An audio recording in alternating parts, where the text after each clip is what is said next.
الحمد لله كفى والصلاة والسلام على من لا نبي بعده.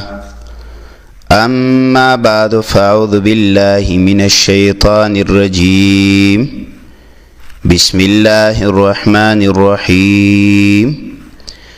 قل للمؤمنين يغضوا من أبصارهم ويحفظوا فروجهم ذلك أزكى لهم إن الله خبير بما يصنعون.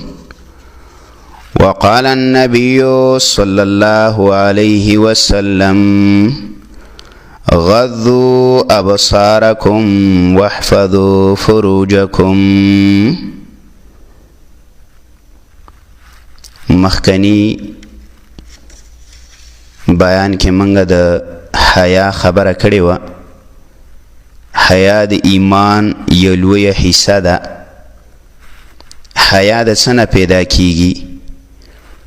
حیا ال انسان کې پیدا کیږي چې کله انسان د نظر حفاظت کوي.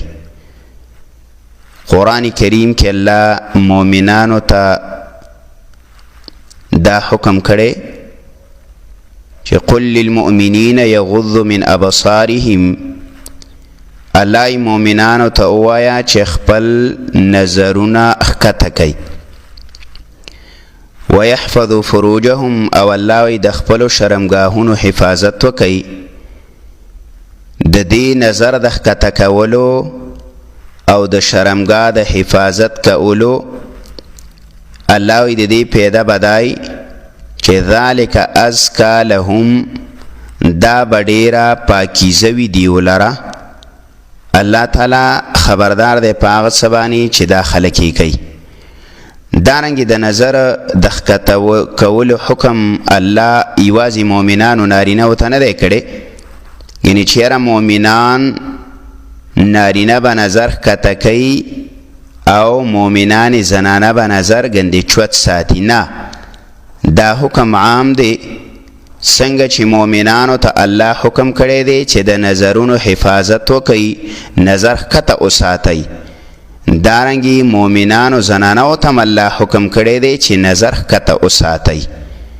زمونږ د عامو خلکو په ذهن کې دا خبره ده چې ګندې مؤمن سړی مؤمن نارینه به نظر ښکته ساتي او ګندې زنانه دی نظر اوچت وړي.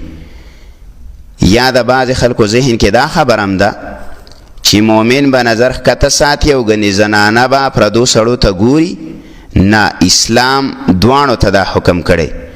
قرآن دواړه مخاطب کړي دي. مؤمنانو ته هم وایي نظر ښکته کا، مؤمنانو زنانو ته هم وایي نظر ښکته کا. قرآن کې الله وایي وقل للمؤمنات یغضضن من ابصارهن. اوایا پیغمبره مؤمنانو زنانو ته چې ښکته کوي نظرونه خپل، دی د مخپل نظرونه ښکته وساتي.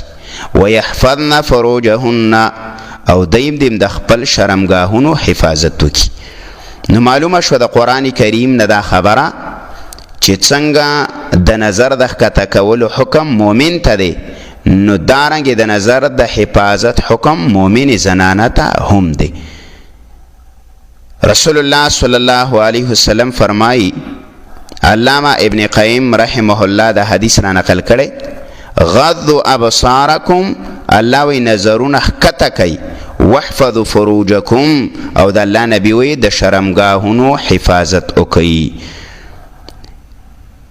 معلومه دا شوله چې د نظر د حفاظت د وجنه په انسان کې حیا پیدا کیږي او انسان با حیا او حیادار انسان جوړیږي. نو هر انسان له پکار دی چې د خپل نظر حفاظت وکړي، هم زنانه دی وکړي هم دی نارینه د خپل نظرونو حفاظت وکړي. الله دې د عمل کولو توفیق په دې خبرو ما او تاسو لره راکړي.